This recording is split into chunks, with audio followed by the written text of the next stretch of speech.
Almost గెలిస్తే ఎంత అవుతాయి 16 పాయింట్లు. ఆల్మోస్ట్ వాళ్ళైతే క్వాలిఫై అయ్యే ఛాన్సెస్ అయితే కనిపిస్తుంది. కానీ అంత ఈజీగా లేదు టేబుల్ అండి. మీరు చూసుకుంటే 8 మ్యాచ్ల్లో 12 మ్యాచ్లు జీటీ ఉంది. డీసీ వచ్చేసి 8 మ్యాచ్ల్లో 12 పాయింట్లు మర్చిపోయాను. 12 పాయింట్లు. మీకు ఆర్సీబీ వచ్చేసి 9 మ్యాచ్ల్లో 12 పాయింట్లు. అలానే పంజాబ్ వచ్చేసి 8 మ్యాచ్ల్లో 10 పాయింట్లు. ఎల్హెచ్జీ వచ్చేసి 9 మ్యాచ్ల్లో 10 పాయింట్లు. మీరు ఇక్కడ చూసుకుంటే అన్నీ కూడా చాలా స్ట్రాంగ్గా వస్తుంది. ఎంఐ కూడా ఉంది ఇక్కడ 9 మ్యాచ్ల్లో 12 పాయింట్లు 12 పాయింట్లతోటి 10 పాయింట్లతోటి. కాబట్టి మీకు ఏదైతే ఈ 6 టీములు ఉన్నాయో 6 టీములు చాలా స్ట్రాంగ్గా ముందుకెళ్తూ ఉన్నాయి. ఈ 6 టీములు ఏదైనా జరగచ్చు. జీటీ టాప్లో ఉంది, డీసీ టాప్లో ఉన్నప్పటికీ కూడా వాళ్ళు కనుక వరుస ఓటములు చూశారంటే ఖచ్చితంగా మళ్ళీ కిందకి దిగొచ్చేస్తారు.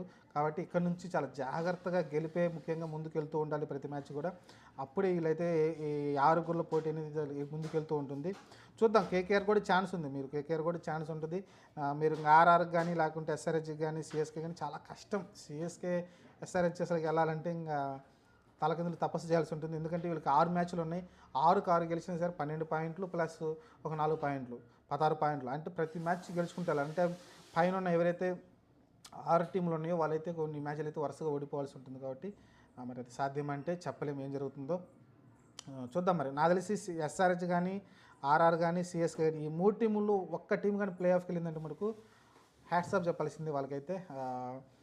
మరి ఎంత బాగా ఆడి పైకి వెళ్ళారో మీరు అర్థం చేసుకోవచ్చు. అదే రీతిలో ముంబై వెళ్ళింది. ముంబై వరుస ఓటములు చూసిన తర్వాత వరుసగా 4 మ్యాచ్లు గెలిచి పైకి అయితే వెళ్ళింది.